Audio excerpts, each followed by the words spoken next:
Барлығыңызға сәлем достар, сіздермен бірге Жансая. Бүгін ерекше әдемі дастарханның сәнін келтіріп тұратын гармошка самсасын дайындайтын боламыз. Дәмі өте керемет, дәмді болып шығатыны сөзсіз. Міндетті түрде жасап көріңіздер.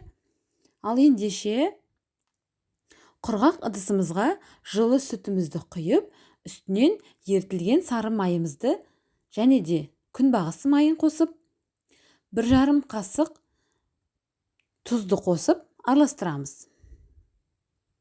Осы массының үстінен аз-аздап осылай кесемен ұнды қосамыз.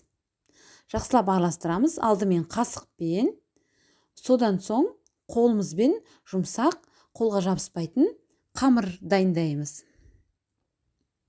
Мінекей қамырымыз дайын болды. Дайын болған қамырымызды салфан мешокқа салып, 20 минутқа тоңазытқышқа қоя тұрамыз. Оған дейін салмасын жасауға кірісеміз.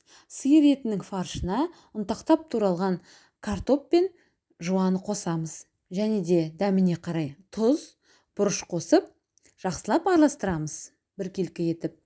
Және де осы жерде салмасын әртүрлі етіп, асқабақ қоссаңыз да болады. Морковь қоссаңыз да болады. Өзіңіздің дәміңіз қандай дәм ұнайды, соған байланысты.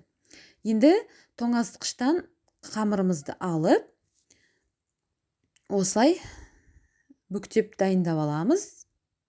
Және де осы қамырымызды 4 бөлікке бірдей теңдей етіп бөліп, дөңгелектеп аламыз. Қамырымыз осылай дөңгелектейміз. Барлығын төртеуінде бірдей қылып, енді оқтаудың көмегімен қамырымызды жая бастаймыз. Ұзынша етіп, мықты қатты жұқа қылмай жаямыз. Және де достар, менің каналыма тіркеліп алыңыз. Достарыңызбен бөлісуді ұмытпаңыздар. Каналымда өте дәмді рецепттер шығатын болады. Жайған қамырымызға кішкене ұн сеуіп, оқтауға тығыз қылмай, осылай видеода көрсетілгенде екі жағын осылай тартып гармошка жасаймыз. Енді осы қамырымыздың үстіне салмасын дөңгелектеп салып шығамыз. Ара қашықтығын сақтай отыра, осылай видеода көрсетілгендей салып шығамыз. Барлығын салып, екі шетін қамырдың ақырын жайлап осылай ораймыз. Бір-біріне айқастырамыз осылай. Және де ортасын бөліп түйіп шығамыз. Міне ортасынан сол жерден пышақпен кесеміз. Пышақтың көмегімен сол жерден кесеміз.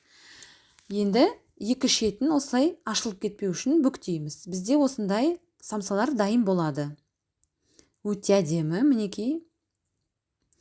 Енді осылай барлығын дайындап аламыз. Дайын болған самсаларымызды пергамент қағазын төсеп, противенге тізіп шығамыз. Бетін жұмыртқаның сарысымен осылай жағып шығамыз. Пешімізді қыздыра береміз 180 градуста. Қызып тұрған пешке саламыз өткені. Және де самсаларымыз әдемі болып шығу үшін мен бетіне мак септім. Кунжут сепсеңіз де болады. Осылай 180 градуста қызарғанша, жақсы қызарғанша осылай пісіріп аламыз. Мінекей самсаларымыз дайын, өте ерекше, дастарханның сәні болатыны сөзсіз. Каналым ұнаса тіркеліп алыңыздар. Және де жасап көруге кеңес беремін. Келесі кездескенше сау болыңыздар.